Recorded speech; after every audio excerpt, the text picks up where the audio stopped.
I think that every video shooter can benefit from a reliable motion control system. And for many people, the Rhino Arc V2 Ultimate series of motorized sliders are kind of a holy grail of products in terms of what you can get with automated motion controls. And I have always wanted one. Ever since I saw the Parker Walbeck video about how to shoot interviews, give or take 5 years ago, I've been absolutely hooked and I've been budgeting for one ever since. The problem being, these things are really, really expensive. But my day finally came and I did get one under some interesting circumstances, which we will talk about. But really, the question I want to answer is this slider system worth it 6 years after it was released? Okay, so now that we've got all that out of the way, this is my Rhino slider motion control kit, or at least part of it. There are other parts in the hard case over there, and that's because I ended up purchasing the ultimate package, the thing that comes with everything, the cream of the crop. And that's because last year I purchased the Rhino Slider Arc V2 Ultimate Kit, the flagship kit from Rhino. Did not purchase it from Rhino. I purchased it from my local rental house. I had rented it several times for a few $100 here and there on projects. And when I asked why they were selling it, I won't forget what they said to me. The rental associate said that their renters kept having an issue with it and that it was, quote, not reliable enough for a rental, like to be a rental in a rental house. More on that later. So they couldn't tell me how many times they had rented out this system before, but my guess would be anywhere between 50 and maybe like 120, with myself being about 5 of those rentals over the course of about 3 years. When I bought this whole unit, it was in good shape, but not great shape. It had all the scratches and dings that you would expect from a normal rental, and that's because it had been rented for 4 years. The rental house purchased this kit in 2019 and rented it out somewhat frequently to clients in my area. And yeah, the original purchase date, almost 5 years removed since when I purchased it. So this thing had seen a lot of use. But I was still interested in buying it because I, at the time, saw the value in it. I really did want it because, honestly, I was going back to rent it anyway, and they were giving me the option to buy. So, it was really enticing to me. I saw the purchase of this kit as a relatively reasonable gamble because I thought that, hey, worst case scenario, I buy it and the electronics are tedious and they don't work. So what do I end up with? Well, for the price, I would end up with 2 pretty high quality sliders, like manual sliders, the 42-inch steel and the 24-inch carbon fiber that come with the Rhino Ultimate Kit. And my thought was maybe I could keep one, sell the rest, including the electronics, and hopefully break even. That was my worst case scenario. And at the time, I thought it was a great deal because they were selling it to me for approximately 1/4 of the retail price, given how much it had been used and how old the rental was. So I pulled the trigger and I brought it home with me. But before I did that, I went through all the proper precautions. They let me test it out in the rental house to make sure that all the parts were there and that it could boot up. I was pretty familiar with the rental at that point, so I ran it through some basic moves, and it was a little finicky, but I thought, it hasn't been serviced in a while, hasn't been loved in a while. I'll take it home and I'll take care of it. I'll run it through its paces. There was actually bonuses too, because it was a rental. They stocked extra belts and some extra wires, so I got a couple spare parts, which I thought could also come in handy. So leaving the rental house with my new slider kit, all in a big case with all the accessories, I thought, hey, this is a good deal. I'm gonna end up in the positive, hopefully, and I was pretty excited about the purchase I had just made, the 4-figure purchase I had just made, but excited nonetheless to try and incorporate it into my workflow. So to be clear, I really didn't want to liquidate it. I didn't want to sell it. I wanted to make it work as part of my workflow because I always wanted a motion control system. Like I said, dating back to when I saw Parker Walbeck's video, I thought, hey, if this could be a B camera slider, oh, that would be so good. Production value goes way up. Time lapses would be better. I'd have just a unique tool that not many other videographers or camera operators in my area would have. And I thought that would maybe kind of set me apart from the crowd. So I was very excited to get working on it. Because I never thought that high quality motion control was something I'd be able to afford as a freelancer, like a freelance DP, video production person, at least not in the current times. So as you can imagine, I was pretty excited to start shooting. Before we get into my experience, let's just talk about really quickly what comes with the Rhino V2 slider ultimate kit. I'm gonna get those words all mixed up, but this is the flagship kit from Rhino camera gear. So it costs $3,650 US if you were to buy it new, straight from the manufacturer before shipping. Shipping's a big thing because these are really big and they're really heavy. The kit, inside you receive a 42-inch steel Rhino Slider Pro. This is the manual slider. You also get a 24-inch carbon fiber slider, Rhino Slider Pro. The Rhino Arc V2 motion control head. So this is here. This is their, the whole system is 4-axis, but this is their control head. This is what's going to be doing all of your motion and powering the whole unit. The Rhino focus kit, so this is a focus kit that locks into the gears in your lens and provides focusing via the whole electronic system. You get one high-speed motor, which is on here. You get one torque motor, which is for heavier cameras. You get a collection of cables and accessories to make it all work together. And then finally, one of the nicest touches, I think, is you get a custom molded case, a hard case with wheels to take it wherever you go, and that's going to fit everything you want to put in there perfectly. So I really like that touch from Rhino. Now the kit altogether weighs about 40 pounds, which means I really only take it on shoots where I know I'm going to use it. It's not something you bring as like, oh, it'd be nice to have maybe for one shot. No, this thing's tedious. It's heavy. It's not tedious to move, but it's heavy. It's big, the case itself is very long. It's definitely something you bring cognizantly to shoots. And then it would also be in your best interest, of course, to pick up 2 height adjustable stands because the kit does not include stands. So if you don't buy stands like these ones here, you'll end up just using the little feet on the end or placing it on Apple boxes. It's kind of like buying a Dana dolly without stands. Like, you kind of need stands, but maybe you have something that could work for the slider. So it might not be a necessary purchase at the time of the slider. Let's talk about the features of the Rhino Slider Ultimate V2 kit. Well, in this kit, you get what Rhino calls its 4-axis motion control system. And the 4 axes are, so that would be sliding, you get panning, you get tilting, and then they count focus as an axis too. So you can pull focus through the head, or you can, create focus keyframes if you want to do it automatically in a shot or a time lapse. And that's all in one system. It's very robust. The software itself inside the little motorized head runs on keyframes. So after a quick calibration of the unit, you simply move the slider with the joystick into the positions you want it, 1, 2, 3, and then the slider will play them back, 1, 2, 3, as it goes back and forth. It'll remember your keyframes, very similar to if you were to keyframe standard motion in like an NLE. Super easy to use on the fly once you get the hang of it, and I really like the execution of this system. Of course, you have many options for move. You can do a single move, you can go fast, you can go slow, you can loop a move multiple times, you can do a time lapse really slowly. And this is important, you can do up to 5 keyframes in a single move. So, up, down, 5 keyframes. When they launched this product back in 2019, there was only 2 keyframes. So they have updated it, although that update is a few years old. I do take advantage of multiple keyframes, which is very helpful in my shots. You can move the head as well by itself if you wanted to put it in kind of a free flow mode. That's also doable. I don't use that too much in execution to actually make shots, but I do it to frame up shots really quickly if I want to see how they're going to look. That's very helpful. The system itself supports cameras weighing up to 15 pounds, so this is getting close to the high end of the slider. This rig is probably about 8 or 9 pounds. But that's if you want to use the tilting and the panning at the same time. If you're just doing the sliding or some basic movements, you can actually go up to 30 pounds on the steel rail, which is very helpful, although I haven't used a giant camera on this, so I don't know how far I've pushed it necessarily.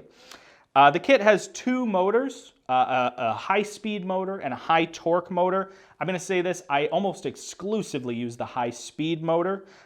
This motor will get you from end to end, just like end to end on the slider, in about 10 seconds, which is actually quite fast for a slider of this length.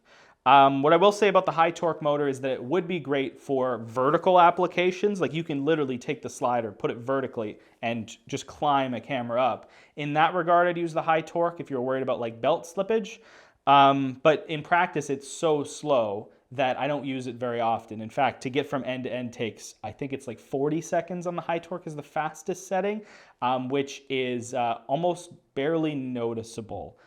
in regular speed applications. Perhaps for a time lapse it would be more effective, but I don't use it very often just because I use this mostly for studio shots and interviews.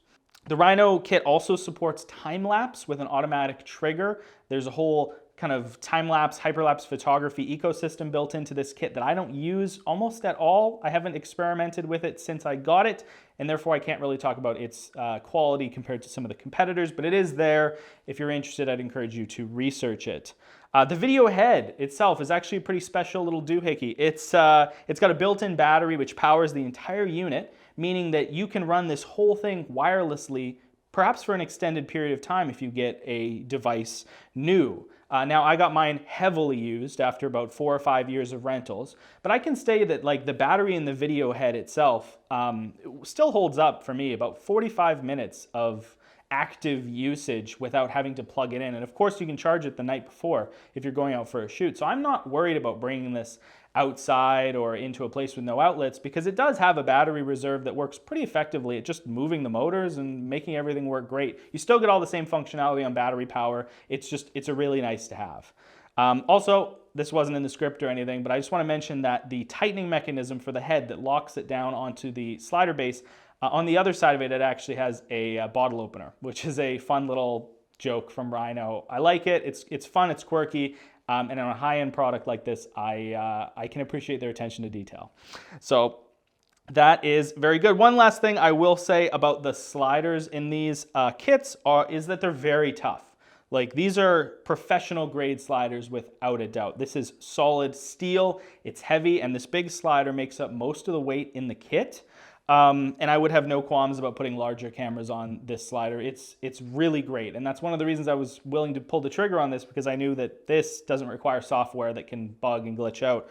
So I was happy to have this in my arsenal, and the carbon fiber one too. It's very light, it's very portable, and it works really great. You could probably get smoother sliders on the market, given that this is just 4 small contact patches, but I haven't had really any issues with the sliders themselves in their mechanical construction, and I think they're well built. They're of quality. And of course, I think this goes without saying, but they can both be operated manually if given the opportunity. And Rhino actually sells a little wheel that you can attach onto the end to give you better ease of use if you're to operate them manually. That's not really what they're for, but they work just like a normal slider with all the motors and stuff off. Okay, so let's talk about reliability. So, I mean, this is it. Like, you look at Rhino anywhere on the internet and you see mixed reviews. You see 3 stars out of 5, stuff like that. There's a lot of people who love them, and there's a lot of people who hate them. And I find that that's not even an exclusive feedback to Rhino. That's kind of the whole motorized slider industry, at least in the mid-range, mid to high range where we're at,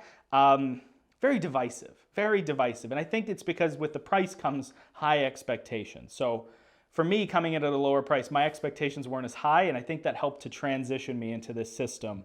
Not that it's given me, we'll get into it. So search online, you'll find people who love and hate Rhino.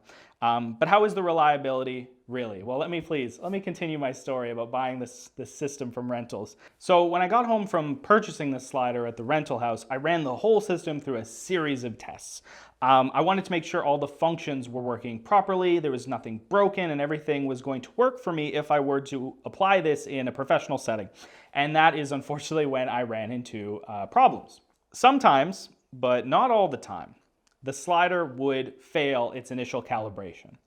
And what happened was, instead of, when you calibrate the slider, you start with the head in the middle, and it goes off to one side, and when it hits that side, it says, okay, that's where the end is, and then you can calibrate it. Like, if it knows where one end is, and it knows how long the slider is, it knows where it is. So the issue was that sometimes, not every time, the slider would go to the end and it would try and push the whole head off the edge of the slider. The motor would try and force it off the edge. So you'd hear some awful grinding and the whole thing would complain, and it was not a pretty sight at all. It was functionally not working. So instead of going to the end of the track and stopping, the slider would hit the end of the track and make an awful grinding noise and try and essentially throw itself off the edge. This was not a good look at all. But cut me some slack. At this point, I was pretty familiar with the whole Rhino package and ecosystem. I had rented this thing multiple times. So I knew all the common pitfalls a person could fall in when using a system like this. Like for example, when you're setting up the slider, you have to tell it what length of track it's on, and it's going to remember that until you change tracks. So if someone was using it on the small 24-inch slider and they moved it to the 48, internally in the program, it would think it's still on the small one unless you changed it, and therefore it would have calibration issues because it's like, oh no, there's no more. When of course there's more. And the real issue is when you forget, you put it on 42 and you go to 24, and it's like, oh, there's so much room, and really there isn't. So that's an issue that I knew of and I solved for. And then, other small issues, like none of this is hot swappable, despite it having really hot swappable friendly cables. So if you do unplug and plug something, it's not going to scream at you or tell you something's wrong. It's just going to not kind of work. And I had already troubleshot all of this stuff when it was a rental. So I was pretty confident that I could find the solution and figure out why my slider wasn't working. So I had built up the skills, and I tried a bunch of different things. But after basically just ripping this whole thing apart and reassembling it and doing all sorts of things, I couldn't find the solution, right? Like I couldn't figure out what was causing the slider to just hit the end and fail. And if you can't calibrate, it doesn't work. Like it won't go anywhere from there because it's like, can't work. After combing through the manual and checking online, I couldn't find a solution that someone else had found either, to a problem which only happened occasionally. So if I couldn't guarantee this kit was going to work when I needed to, like if I'm going to take 40 pounds to a professional shoot, and it's not going to work, then it's effectively useless, right? I'm not going to take that chance.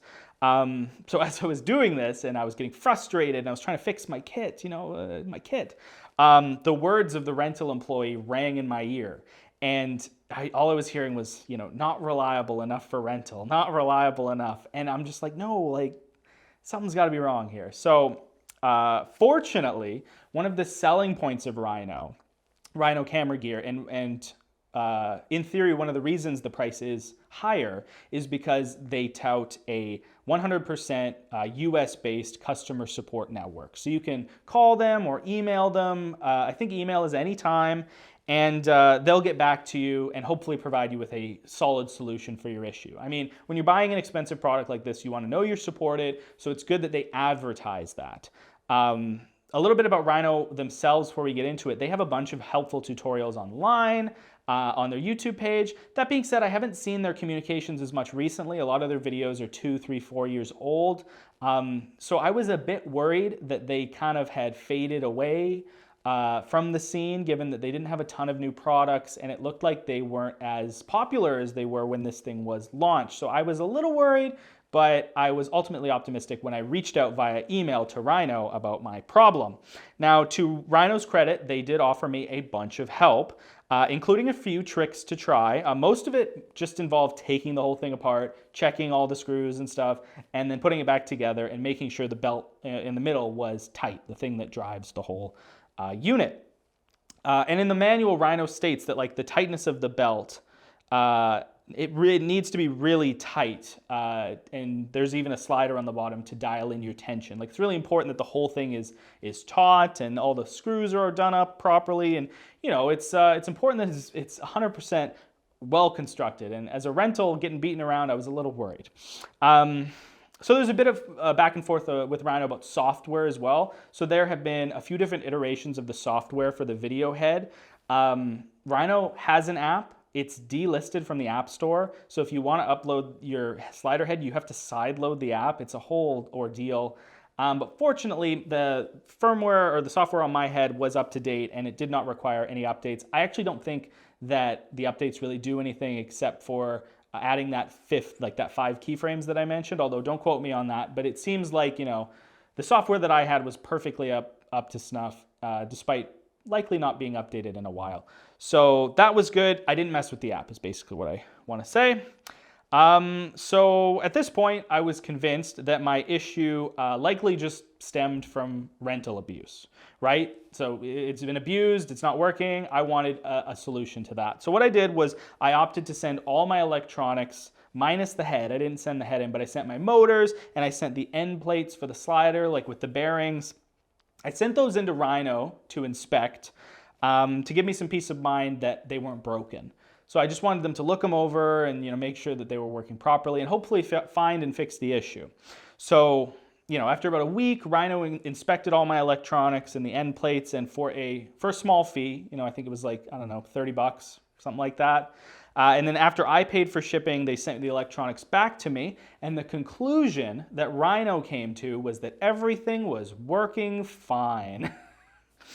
Everything's fine, and those parts should work normally. In fact, they said that with the software on the head and all the parts I just sent in, they see no reason why the product shouldn't be working.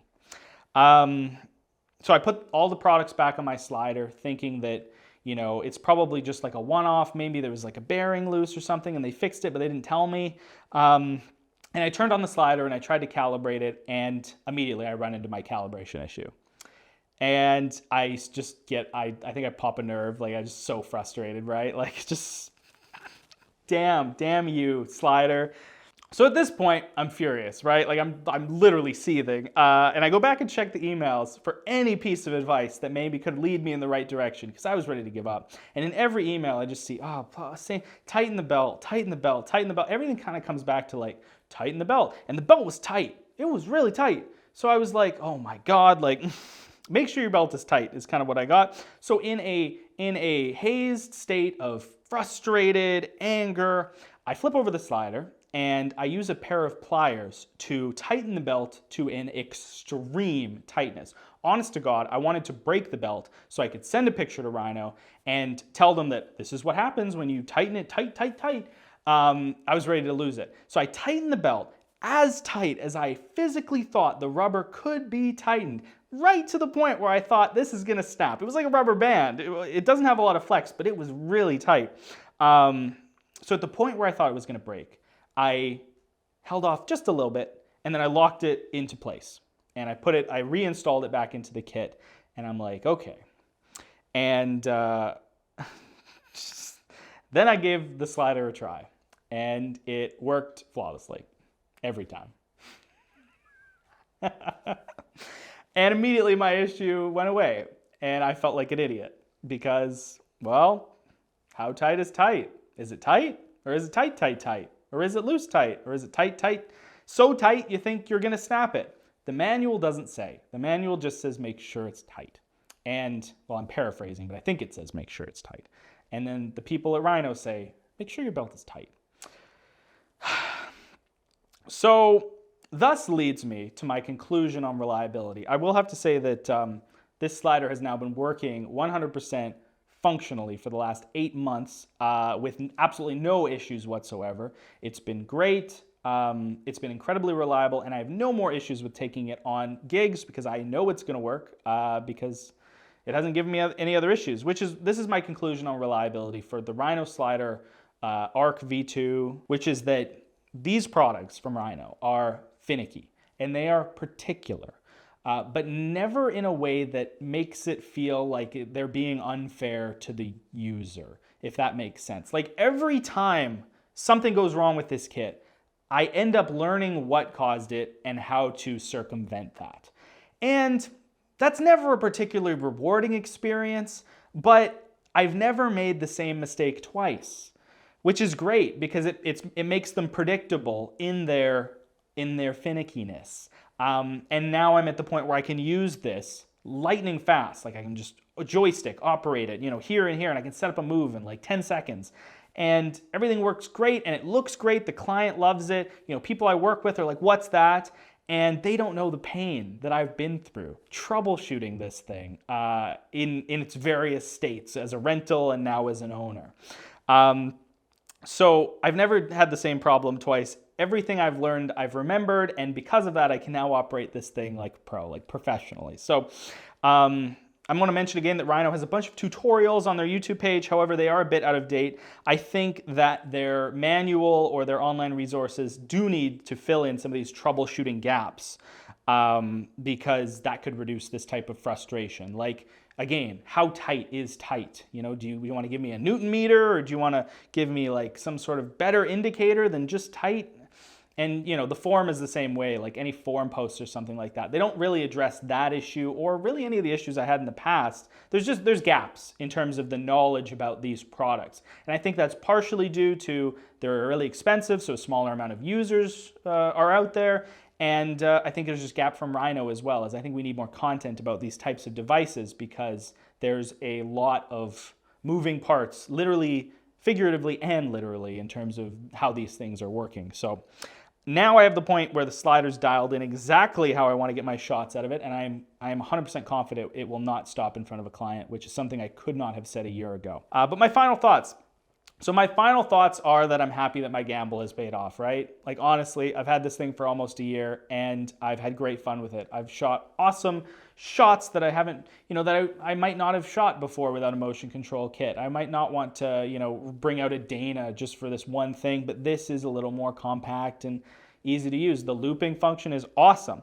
I incorporate this into my projects on a monthly, if not weekly basis, just because I like it so much. Doing this project right here has been more rewarding for me because I can get motion shots in a controlled studio environment. So I'm really enjoying my kit.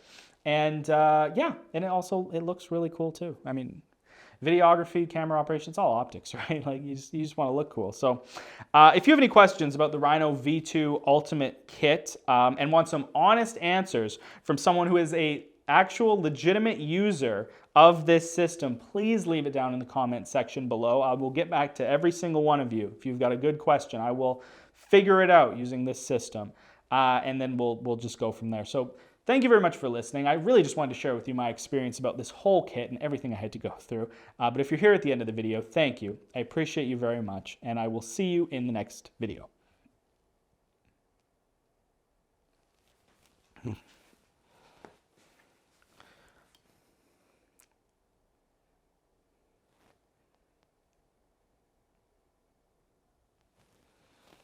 That light just turned off automatically. That's crazy that I just finished.